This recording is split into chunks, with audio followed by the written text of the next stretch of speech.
Hello les amis, bienvenue dans À ta santé, le petit format qui vous veut du bien et qui prend soin de votre forme. Alors aujourd'hui, on va répondre à une question qui m'est très souvent posée et que j'entends un petit peu partout, c'est quel pain faut-il manger quand on fait attention à sa ligne, quand on fait attention à sa santé? La réponse, je vais vous la donner tout de suite et vous risquez d'être déçus. La réponse, c'est que oui, on peut manger du pain, mais quel pain? Ça dépend surtout de vous. Alors je vous explique pourquoi dans cette vidéo et je vais vous donner quelques pistes sur quel pain privilégier parce que je sais qu'en général, nous sommes tous des amateurs de pain et qu'il est très difficile de s'en passer. On entend énormément de théories en ce moment à propos du pain. Il y a ceux qui disent qu'il faut manger du pain sans gluten. On entend aussi les fameuses céréales anciennes qui reviennent très fortes à la mode. On a le pain aux graines, des pains qu'on peut faire soi-même mais qui sont donc faits uniquement à partir de graines et plus de farine. On dit qu'il faut manger plutôt du pain complet plutôt que du pain blanc et patati patata.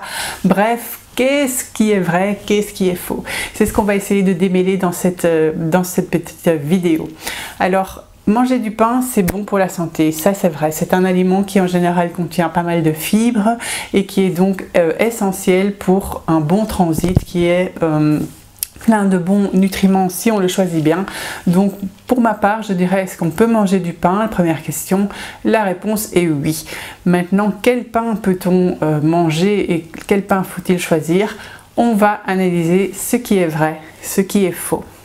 Tout d'abord, ce qui est vrai.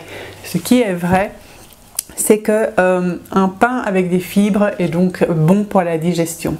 Donc si vous avez des problèmes de digestion, que vous avez une tendance à la constipation ou en tout cas que voilà, pour vous c'est compliqué, le transit c'est quelque chose qui ne se passe pas très bien, prenez un pain qui va contenir beaucoup de fibres, c'est-à-dire un pain plutôt complet, un pain plutôt brun.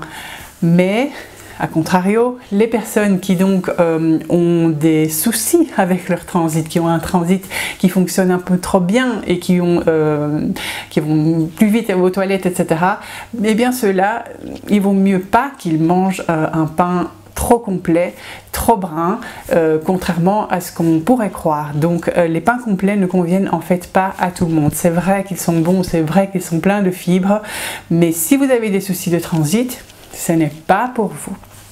Alors la deuxième chose qui est vraie, c'est que pour ces gens-là, pour les gens qui ont un transit extrêmement facile, en fait un pain blanc va mieux leur convenir. Il sera mieux assimilé et il va retenir un petit peu les aliments et du fait qu'il a moins de fibres, va moins faire en sorte que le transit s'évacue rapidement. Ce qui est vrai aussi, et ça c'est assez basique mais je le rappelle, c'est qu'il vaut mieux qu'il faut privilégier des pains bio qui sont faits avec des farines sans conservateurs, sans additifs, et donc parlez à votre boulanger, allez un petit peu vous renseigner, allez dans des magasins bio pour choisir un pain de qualité, c'est vraiment primordial. Si vous mangez un pain de temps en temps, eh bien, faites en sorte que ce soit vraiment un bon pain, un pain qui aura plein de bons nutriments et qui va vous apporter non seulement du plaisir, mais aussi plein de bonnes choses pour votre santé. Il faut aussi que ce soit un pain qui ne soit pas avec des farines génétiquement modifiées, évidemment, donc avec des farines qui sont tout à fait traditionnelles. Ce qui est faux maintenant, enfin en tout cas de mon expérience et de ce que j'ai pu entendre et lire, et entre autres en parlant aussi avec mon boulanger, c'est que, parce qu'on entend ça souvent, on a beaucoup de pains qui sont multicéréales. Et bien en fait, les pains multicéréales, ils sont plus difficiles à digérer. Pourquoi? Parce que comme son nom l'indique, il y a plusieurs céréales dans le pain. Et donc, au niveau de la digestion, ça requiert plus de ressources, plus d'énergie pour pouvoir les digérer. Donc, je pense que l'idéal, c'est plutôt un pain, complet ou non, comme on l'a dit, en fonction de votre transit, mais d'une seule céréale. Alors vous pouvez la choisir, ça peut être une céréale d'épeautre, de sarrasin, même du blé pour ceux qui donc n'ont pas d'intolérance au gluten ou qui préfèrent les farines blanches.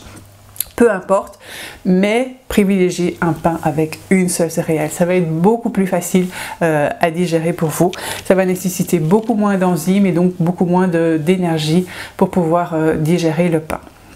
Votre corps va pouvoir se concentrer sur une seule chose et pas sur plein de choses, parce que souvent en plus déjà le pain vous ne mangez pas comme ça, vous allez le tartiner ou vous allez manger avec autre chose, donc la digestion est déjà complexe. Si en plus vous en faites un pain multicéréal, voilà, ça va être encore plus compliqué. Et c'est donc à ce moment-là que vous allez perdre votre vitalité, votre immunité va être un petit peu moins bonne. Alors autre chose qui est faux aussi, ce sont les pains complets ou semi-complets, comme je vous l'ai dit. C'est vraiment, tout le monde dit ah mais ce sont vraiment les meilleurs pains. Non, non, je sais que ça va un peu à l'encontre de ce qu'on entend généralement. Et donc les pains complets sont bons, oui, mais uniquement pour les personnes qui ont des problèmes de transit, pas pour tout le monde. Et donc, si on devait résumer un petit peu tout ça, eh bien l'idéal, c'est de choisir un pain qui est bio, un pain qui est fait avec une seule céréale, un pain qui est fait au levain, puisque le levain, c'est donc ce qui va permettre à la pâte de lever, mais de manière naturelle, contrairement aux levures chimiques qui sont très souvent utilisées en boulangerie. Donc, privilégiez les pains bio, une seule céréale, au levain, et si possible, mais ça c'est plus compliqué, qui ont été pétris à la main, puisque à ce moment-là, c'est à ce moment-là que le gluten ne va pas trop sortir, je dirais, de ces petites molécules et va être facile à digérer. Donc voilà. Alors il y a encore les pains aux graines. Alors les pains aux graines, ça peut être une solution de nouveau pour les personnes qui ont des problèmes de transit. C'est un pain extrêmement facile à faire soi-même. Il y a d'ailleurs une recette sur le blog si vous voulez aller voir. Mais il faut absolument que les graines soient moulues. Si vous faites un pain avec des grosses, et que vous achetez un pain avec des grosses graines comme ça, enfin une graine de lin, graine de courge ou quoi que ce soit, eh bien votre organisme ne va pas les assimiler.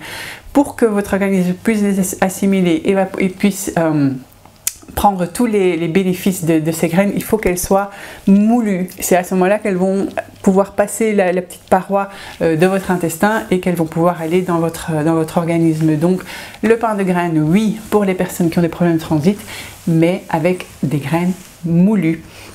Voilà, donc mon conseil, c'est donc le pain bio au levain, une seule farine, pétri à la main. Ça, c'est vraiment l'idéal, mais écoutez-vous. C'est vous et vous seul qui savez ce qui est bon pour votre corps. Quand vous mangez du pain et qu'après vous avez un peu mal au ventre, vous vous sentez ballonné, c'est que ce pain-là, il n'était pas bon pour vous. Si au contraire, vous avez mangé un pain et qu'après vous vous sentez en pleine forme, eh bien, a priori, c'est que celui-là, c'était vraiment celui qui était fait pour vous. En tout cas, moi, j'adore le pain et j'espère en manger encore le plus longtemps possible. Et donc, je vous dis à ta santé, à bientôt.